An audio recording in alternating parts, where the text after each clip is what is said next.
Now, tonight's forum is not built around whether or not the governor is going to sign the legislation or not. If he doesn't sign it, it still becomes law. It's a theoretical possibility. He could veto it. If he does, the legislature has the opportunity to then send it back to him. What we mostly want to focus on tonight is talking about if the legislation does become law, what we need to do about it, what it will do, what the questions are that we need answered, and how we can make sure we protect our waterfront. If it turns out the governor vetoes the legislation and it does not get passed by the legislature, or at least this provision of it doesn't, then we've got a lot of celebrating to do. But we need to make sure that we plan for the very good possibility that that's not going to be the case and start working now towards dealing with what may be a vastly changed landscape in terms of issues around development along the waterfront. So let's talk about the bill and what it is and how it came about. Like a lot of you, the first time that I heard about the bill in relation to this air rights provision, in the New York Times in June. And very quickly after it became public, it was voted on and approved by the Assembly and the Senate. It was unanimous in the Senate, and it had only a handful of no votes in the Assembly, and I believe almost all of those no votes came from folks from outside of New York City.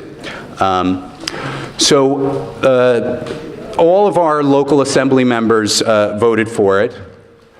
All of our state senators voted for it. Actually, I think the one exception to that might be that Sheldon Silver might not have technically voted for it because he's the Speaker of the Assembly, but be that as it may. And the bill was introduced by Assembly members Glick and Gottfried. The air rights provision is deeply troubling to us. And the reason why is we've, and many other people have worked very hard over the years to try to keep development along the waterfront in scale for the neighborhood, to try to prevent overdevelopment, and this air rights provision makes that much, much more challenging. In a nutshell, the provision of the bill allows for the first time for air rights from piers within the Hudson River Park to be transferred and sold for development 1 block east of the park. Now, this is the piece of the bill, which, by the way, is in everybody's handout, that speaks to the air rights issue. As you can see, it is a very simple paragraph. There's been some debate about exactly what it means and how it can be used. There are still many unanswered questions about it, and that's part of what we're going to be talking about tonight. Pretty much everybody agrees that what the bill means is that the Hudson River Park Trust can sell their air rights to developers inland to allow them to build larger than the current zoning allows, with the revenue from those sales going to fund the park.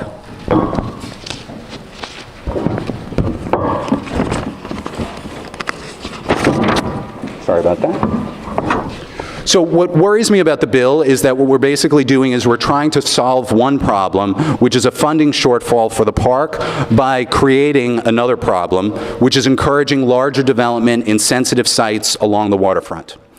In fact, the bill, or at least this provision, puts what are arguably two community goods and two community goals directly in conflict with one another. It forces us to pick between funding and completing the park and protecting our waterfront from potentially oversized and out-of-scale development. And this is not a choice we enjoy being presented with.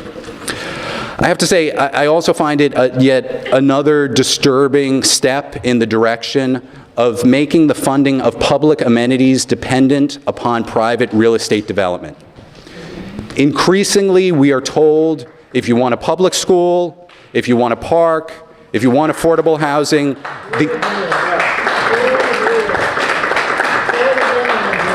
the only way to get it is with more private real estate development to pay for it. Now, I just want to say, to be fair, the Hudson River Park is different than most parks. It was enabled by legislation which said that it was supposed to pay for itself with commercial uses inside the park. But the park legislation never included air rights sales as a way of raising funds for the park. I don't believe that any of us ever believed that would be the price that we would have to pay for the park. And unfortunately, I don't think that any of us were really truly consulted about the creation of this mechanism as a way to do that. So one of the things that we have to be aware of is that we've seen a lot in the city over the last several years, and probably going back much further than that, of bad rezonings taking place in the city with the excuse that it's accomplishing some good for the affected neighborhood. If we look at what's recently happened in our neighborhood, the NYU 20-year expansion plan, we were told this was going to add public green space and create jobs for the community. The Chelsea Market upzoning, we were told that it was going to preserve the Chelsea Market building and the food uses in the ground floor, which, by the way, is not so accurate. The Rudin rezoning for St. Vincent's Hospital, we were told that this was the way that we were going to get the medical facilities that are in the O'Toole building now. So it's an incredibly powerful tool for getting larger and larger development improved in our city, to be able to say, look, there's this public good that we're attaching to it, and that's the only way that you're going to get it. And this provision has given developers the ability to couch their requests for larger development in these public goods. The Hudson River Park Trust, which has been advocating for this provision, has said that the air rights transfer rule is a, quote, chance for the park to fully benefit from whatever development does take place in proximity to it. That's not really true. I want to talk about what the bill and this specific provision actually does do, so we have a better understanding of how it will work. So first of all, according to the trust and the legislators who sponsored and supported the bill, before any of the air rights can be used or sold, there has to be a second step that takes place, at least one second step. And that's either what's called a ULURP, which most of us know as a rezoning. ULURP stands for Uniform Land Use Review Procedure, or something called a general project plan, which is done by the state. Now, we're not 100% sure that this is an ironclad guarantee that the air rights can only be used with these provisions. I believe that the people who say that this is the case honestly believe that. I don't think they're trying to pull a fast one on us, and I don't think that there's any plan to use them without this second step taking place anytime soon. But I will say we've had many experiences over the years where there's things that we've been told about, these are the limits of what can be done with this. This is what the results will be of this rezoning. This is how this is going to work. And somewhere down the road, it turned out it wasn't quite like that. So we are insisting on ironclad verification and clarification that this second step would need to take place before that they can be used. So let's just assume for the moment that it's true, that it can only happen with this second step. The two steps that could possibly make the air rights usable are processes that do not exactly inspire a great deal of confidence in a good outcome. A general project plan is one in which we, the public, and the affected community would have the least leverage. It's a very long process, but ultimately it's decided upon by the proverbial three men in a room in Albany: the governor, the Speaker of the Assembly, and the Senate Majority Leader. And that's why GVSHP and some of the groups that we've been working on this issue have written to the governor saying we absolutely do not want a general project plan as a means for transferring these air rights. And in the packet that you've been handed out, you can see that, and that's one of the things we've been encouraging people to communicate to the governor in addition to whatever concerns, problems, issues, or other thoughts that they have about the air rights provision. And there we go. That's a copy of the letter which all of you should have in your packets. So the ULURP, which is, or the rezoning, which is the other way that we could see the air rights accessed, is unfortunately not a huge amount better. This is the same process which gave us NYU, St. Vincent's, Chelsea Market, and a whole host of other bad outcomes over the last few years. It does involve lots of public hearings, but ultimately the decision comes down to the mayor through his appointees to the City Planning Commission, and then to the 51 members of the City Council. Now, the City Council does have a sort of protocol of often listening to the local council member on local issues, but sometimes they don't. So first of all, there's no guarantee that what will happen through this process is even what our own local city council member wants. There have been times in recent years where the city council has voted against the local council member on these sorts of issues. Beyond that, the council can exert an enormous amount of pressure on the local council member and say, look, if you ever want to get anything done, you're going to have to support this. We've seen this happen time and time again. So, and even if you have a council member who is going to stand firm with us and who can convince their fellow 50 members of the city council to do what they want them to do, that's not a perpetual guarantee. Those circumstances change. That council member may not be there forever. That council member at some point in the future may no longer be interested in running for re-election to the city council. They may set their sights on higher office. They may not care what their local constituency thinks or wants. If this sounds like a familiar scenario, we've seen this happen. And so that is one of the reasons why I don't have an enormous amount of faith that simply making this subject to a ULURP is a guarantee of a good outcome. So in essence, we're basically going to be playing defense in perpetuity if this comes to play. And I just want to make one thing clear. If this bill never happened, there could be bad ULURPs or bad general project plans that could happen at any time. And I don't want to put undue responsibility on this bill or this provision that it doesn't deserve.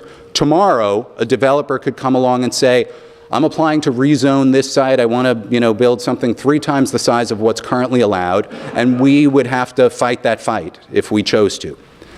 What's different about this bill and this legislation is it suddenly attaches to the request for bigger development rights the ability to say, and I'm going to put some of that money back towards the park, but only if I get to build bigger. Does everybody get that? Only if I get to build bigger does the park get the money. And that's a bad setup as far as we're concerned. So there's a bunch of questions that we need to ask about exactly how this would work and what exactly would happen. So first of all, one question is, how many air rights are we talking about? In other words, how much extra development could this possibly create? So here's a picture of the Hudson River Park. So as of right now, the latest that we've heard from the Hudson River Park is that they believe there's about 1.6 million square feet of air rights from the park that potentially could be sold. Now, this is based on the notion that commercial air rights, air rights only come from what are called commercial piers. Those are the ones that are in red on this map. Here again, we have some doubts that this is absolutely, positively cannot be changed true. And again, I don't think anybody's trying to pull a fast one on us. I don't think that they're lying to our face. But based on our experience, I want to make absolutely sure that this is true. And I'm just going to give you a couple of examples of things that we've witnessed in the last couple of years where we've been told things haven't turned out to be true. This is a building at 150 Charles Street where we were told that on the basis of a rezoning, the existing building was going to be preserved and reused. That is the building that has been preserved and reused. That's the building from the air. This is a new building that's going up on 6th Avenue and Van Dam Street using air rights from a community facility where when the community facility was when the building was sold to the city, we were all told it could only ever be used for a community facility use. 20 years later, they said, oh, but you can sell the air rights next door to build a giant condo. This is NYU's lovely Coles Gym, which many people many years ago thought was going to be the site of a school. So we've seen over the years many cases where there are things that we've been told are the way it's going to work that aren't. And, I don't want to be paranoid and I don't want to sort of waste time on imagining scenarios that there's no reason to worry about. But I do think it's reasonable to say we need to get these kinds of assurances in as ironclad of language as possible so that we know it's not something that we're going to have to worry about in the future. And I'll just mention that already there's been some kind of discussion and dispute about some of those commercial piers in terms of whether or not they have air rights. And we believe that there's a pier that we were originally told there were no air rights from where there are air rights, Pier 57. So it's important that we push on these issues to get the best answers possible. Now, I also just want to mention this. The 1.6 million square feet of space that the trust says is what they believe is there, and that's based on there only being air rights from those commercial piers, is also based on the notion that the buildings that exist on the piers currently are not going anywhere. As many people know, there is a vision for the Hudson River Park that buildings like these on Pier 40 and on Pier 76 may disappear or change over time, in whole or in part. The vision is that more of these parts of these piers should become parkland, and some of those structures, or all of them, may be dismantled. If that is the case, for every square foot of structure that is dismantled, that creates a square foot of air rights that could then be sold for development. And what's particularly pernicious about that is dismantling these structures to create more park space is a good thing and should be a good thing, but now there's a bad thing that's going to be attached to it, which means there's going to be more air rights that we have to worry about in terms of what could happen with them if that does take place. So just to give you an example of how many square feet we're talking about, so this structure here on Pier 40, according to published reports, that building is 730,000 square feet. So it's not very likely that that entire building is going to disappear, but let's say just 2/3 of it does at some point in the future. That's an additional 500,000 square feet of air rights, which would then be potentially available for sale for development in our neighborhood. So I also want to give you a sense of what 1.6 million square feet, and again, so this is the kind of the floor, this is the sort of low estimate of what we think is the universe of possibilities of air rights. So what does 1.6 million square feet of air rights equal? This is the Trump Soho. I'm sure you're all familiar with it. It's 450 feet tall, it's incredibly ugly, it never should have been allowed to have been built. According to city records, it's about 250,000 square feet.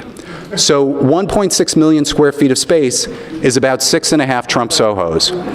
Now, I just want to make clear, this is not 6.5 Trump Sohos that could be built along the waterfront. This is 6.5 Trump Sohos that could be built on top of what the zoning for the waterfront already allows. And as you'll see as we go through this later, it's not like you can't build anything on the waterfront right now. You can build some pretty big stuff on the waterfront already, but with this air rights provision, this is how much additional construction, potentially, if the air rights are sold, could be used. So then the next question becomes, where is it that the air rights could be used? The very simple legislation that you saw before you, the very sort of clear, simple language, says that it can go 1 block inland. We've had some questions about exactly what that means. Sometimes exactly what a block is not so clear.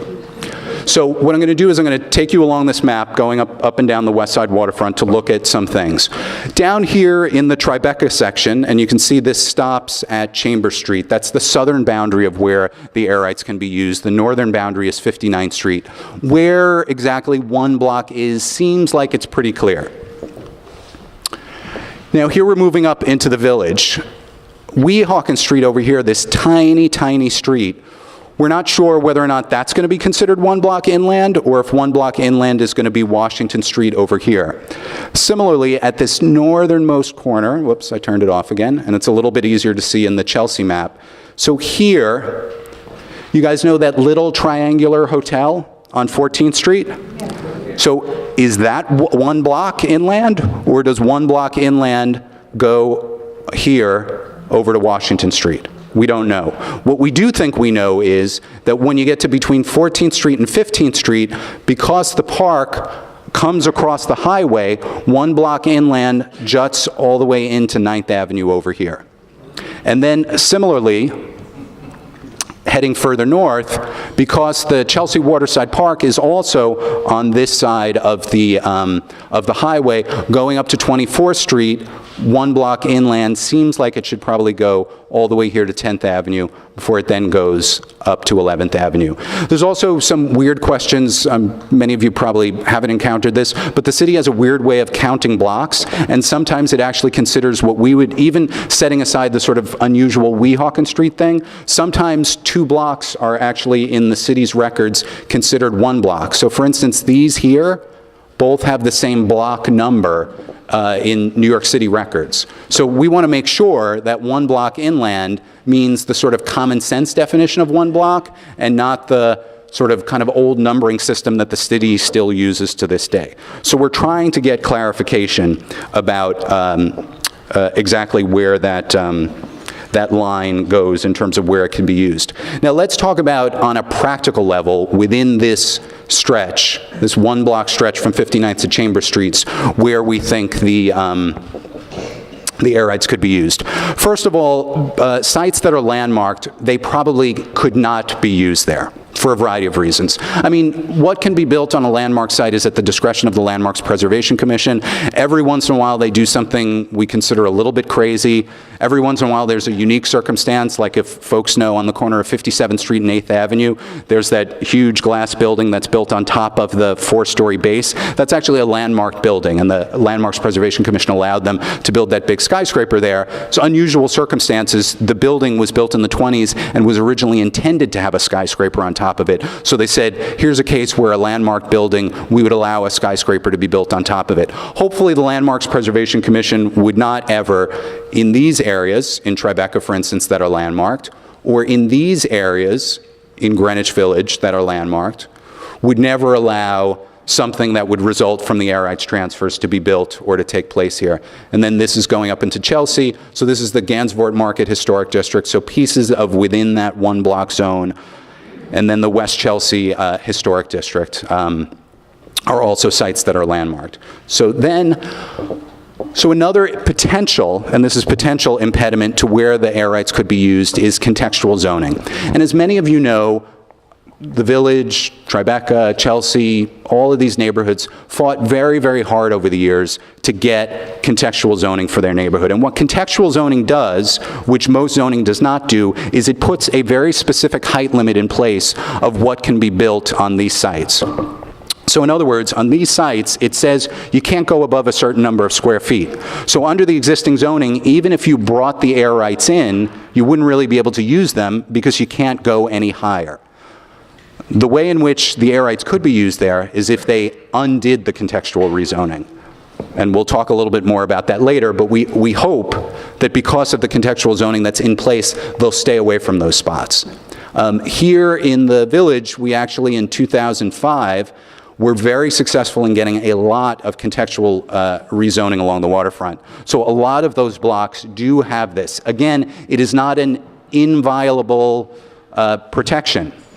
The process which they would use to transfer the air rights, they could use that same process to undo the contextual zoning.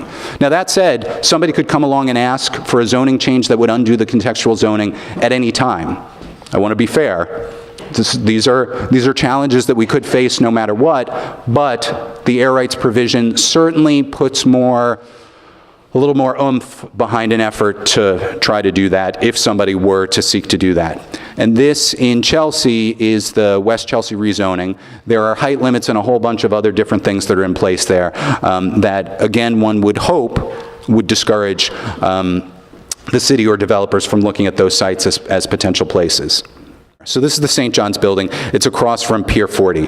Pier 40 right now has, as I understand, about 600,000 square feet of air rights. And because of a provision in the bill that says that the money from the sale of the air rights from Pier 40 can only be used at Pier 40, that probably means, doesn't require it, but it probably means that if air rights from Pier 40 are sold, they're probably only going to be sold somewhere within Community Board 2. Because they're only going to be used for the park within Community Board 2. So this is what's on the St. John's building site now. That's the New York Times Tower. That is approximately what could be built on this site right now under the existing zoning. And that is roughly in scale. So this little thing over here next to it, that's 1 Morton Square. These tiny buildings that you can barely see over here, that's the Meyer Towers.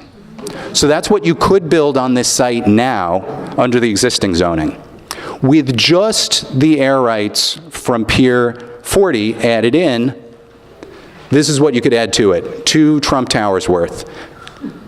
And by the way, they probably wouldn't stack one Trump Tower on top of the other in quite that fashion, but we just wanted to give you an illustration of exactly what could be done here. So we're talking about a pretty enormous scale of development that could take place. So what we want to do is look at, among other things, if this does in fact become law, are there ways in which the air rights could be used that would not increase the size of allowable development in our neighborhood? Some of these things we've already raised with the city and with other officials. Some of them are a little bit new. So this is an example of what zoning for some of these sites along the waterfront allow. In a lot of cases, they don't currently allow residential development. They allow, and this is just, we've randomly picked this number, let's say a 15-story hotel or a 15-story office building. One of the questions we had is, could the air rights be used in such a way so that they would be used to allow a different use, such as residential, without necessarily increasing the allowable size of development? In other words, could it be used in such a way so that the only difference is, instead of getting a 15-story hotel, you're getting a 15-story residential building? I think it's important that we know whether or not that is a possibility in terms of a way that the air rights could be used. Now, here's something that we're pretty positive could be done. The question is, can we get the city to do this? Again, using the example of a 15-story building, let's say this is what the current zoning for a site allows, a site that they want to think about as a receiving site for air rights. Well, what the city could do is, they could downzone the site so that you could only build a 10-story building, and as part of the downzoning also say, but you can purchase air rights to bring you back up to the original 15 stories. But the only way you get there is by purchasing the air rights to do that. That is possible. The city does not like to do that because the city generally doesn't like to do downzonings, although they will do them typically if the property owner who's being downzoned is not a powerful, well-connected property owner who's going to say, don't do that to my property. There are some other issues with it as well. If the property owner knows that this is coming and chooses to try to act quickly, what they can try to do is what's called vesting their property before the rezoning takes effect. Is there a way that we can say that for new construction that goes on in the neighborhood, a certain amount of revenue should be generated by that goes directly to the park? Is that possible? I don't know the answer to that. It doesn't seem like the most outlandish concept. It certainly seems like something that is similar to other things that we've been done. That, to me, would seem like one potentially fairer way of doing this than saying it's dependent upon adding to the size of development that could take place.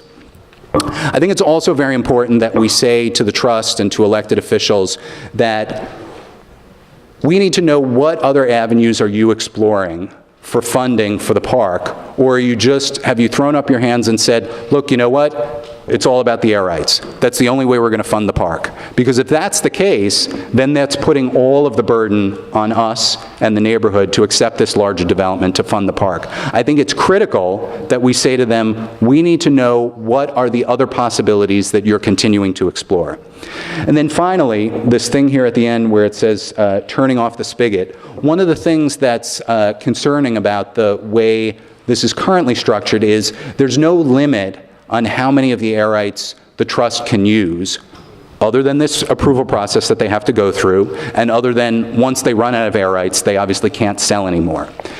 If the rationale for this is to say the trust and the park needs a certain amount of money, shouldn't we be able to figure out what is that amount, and shouldn't we be making sure that no more air rights are sold than absolutely necessary?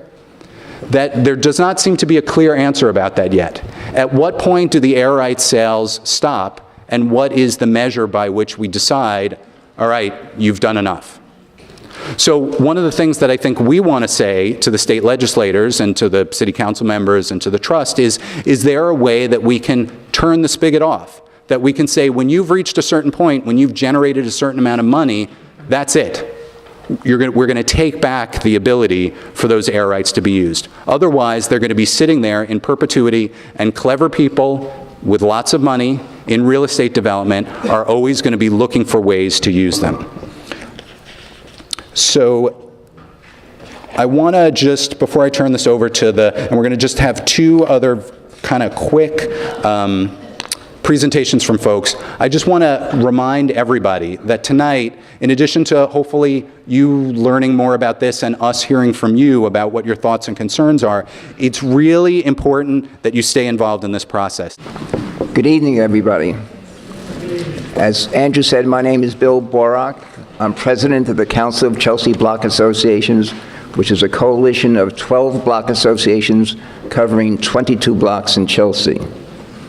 CCVA is the acronym we'll use, is concerned about improving the quality of life for the people who live in Chelsea, for the people who work in Chelsea, and for the people who visit Chelsea. As you're probably aware, as Andrew mentioned, the Hudson River Park air rights bill allowing the selling of air rights goes from Chambers Street all the way up to 59th Street.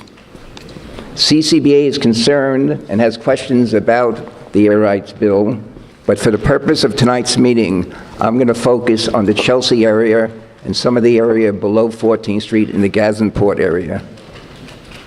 Others will be talking about the other neighborhoods. CCBA understands that there is a need for a park to get funds. However, we also understand that there are different ways to plan and to get needed funds, and that one has to look at the consequences and the impact of those decisions, and to answer the questions, at what cost to the neighborhood? That's very important when these decisions are made. What is it going to cost the neighborhood when other people make the decisions for us?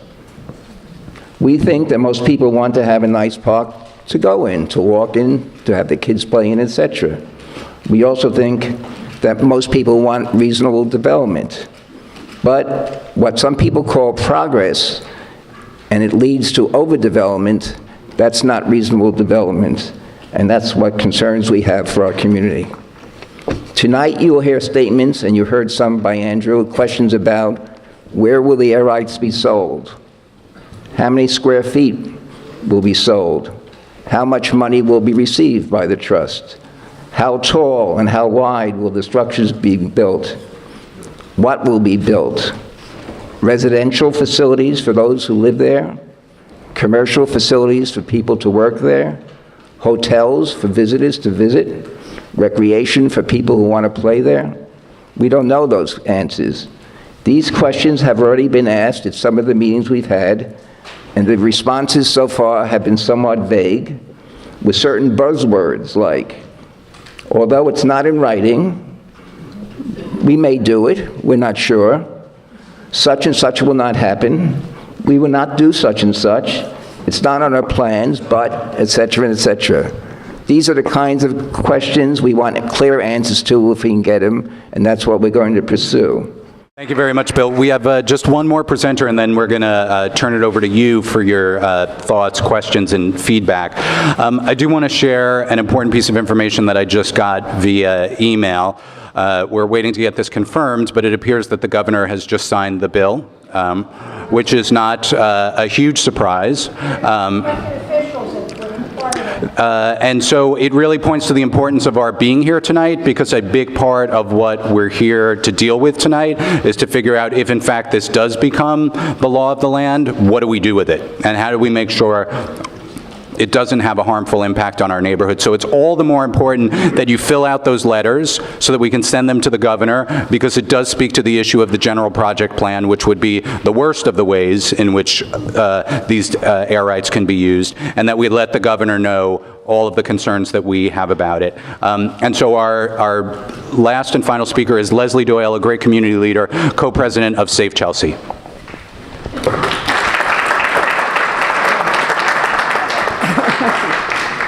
Thank you. So I feel like there just should be a dirge playing or something after this piece of news we just got. Anyway, we have I'm going to try to make this very brief. We have put a couple of handouts out at the front, and I have more with our statement from Save Chelsea, a double-sided handout, and also a very wonderful article that was written by Juan Gonzalez that came out in the Daily News today, as well as the floodplain map showing that much of this development is going to, be happening in an area that is very likely to be flooded again, as it was during Superstorm Sandy. Anyway, the questions and concerns that Save Chelsea has are very, echo what Andrew and Bill have both said. The need for public knowledge and input, we're greatly concerned about both the lack of transparency and opportunity for public input prior to the approval of the revised Hudson River Act by both the State Assembly and the State Senate on June 21st around 5 a.m. after an all-night meeting. We all need, and we'll have to be very diligent about this, we need exact numbers and locations. The bill allows the transfer of unused development rights from the Hudson River Park 1 block inland, and we don't really even know what that means. And there are at least 1.6 million square feet of air rights. One of the areas that Andrew didn't talk about, but that we understand might be in a targeted site, would be that of Bayview, and probably many of you know about Bayview as being sold. It is the former, originally it was a Siemens Y, it was built in the 30s. It's a terrific building, and we may well be losing it. It is being sold by the state, and the footprint of the Bayview and the annex building next to it, which are on 20th Street and 11th Avenue, right across from Chelsea Piers, is a very likely target for this. Possible conflicts of interest also we find very disturbing. On July 22nd, the Wall Street Journal published an article entitled, "Hudson River Park Plan is Questioned. Members of 2 boards for the park would benefit from air rights sale." The article reports that Michael Novogratz, chair of Friends of the Hudson River Park, is a principal at Fortress Investment Group, which oversees funds that own a controlling stake in the former St. John's Terminal building, which we've heard a lot about this evening, a 3-block site less than a block away from the park that potentially would be one of the largest beneficiaries of air rights. Also, Joseph Rose, a member of the 13-person board of directors of the Hudson River Park Trust, the nonprofit group that oversees the park, and is a partner he's a partner at a company that owns 620 12th Avenue at 30th Street, directly across from the park and proposed site of a huge hotel. So those are 2 things that we should be thinking about. And there are other instances which I won't enumerate, but you can look up the Trust's website yourselves.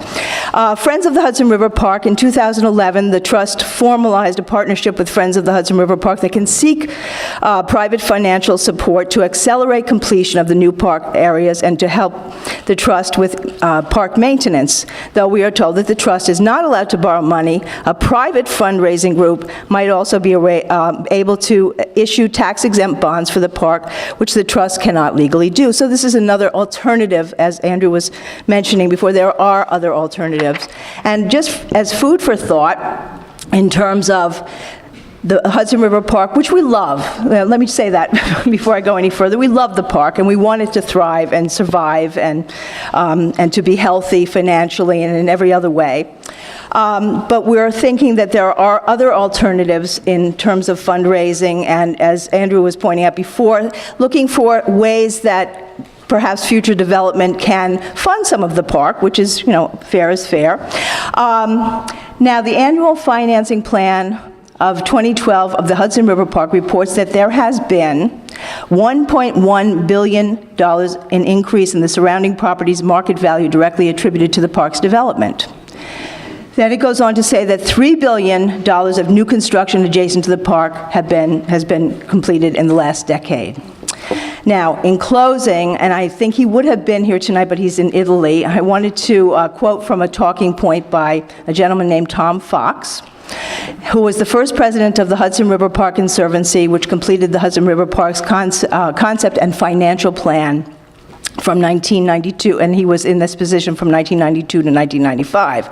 Now, thinking about what I just said, about these billions of dollars that have been appreciated property along the river, the park, he says that the concept and financial plan was completed in 1995, and he was very involved with this. The Hudson River Park Act was signed into law in 1998, and the Hudson River Park Trust was formed to continue the work of the Hudson River Park Conservancy.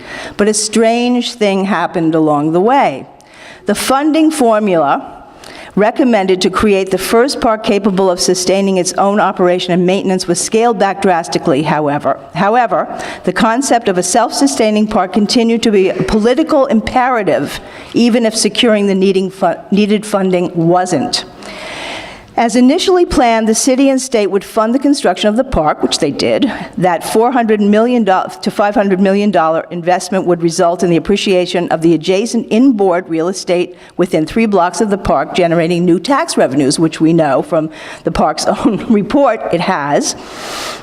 Now, a portion of this new tax revenue would then be dedicated to maintain and operate the park, along with the revenue from the 3 nodes of development and commercial and maritime recreational activities in the park itself. Commercial activities in the park were minimized so as not to compete with local neighborhood merchants on the other side of the highway.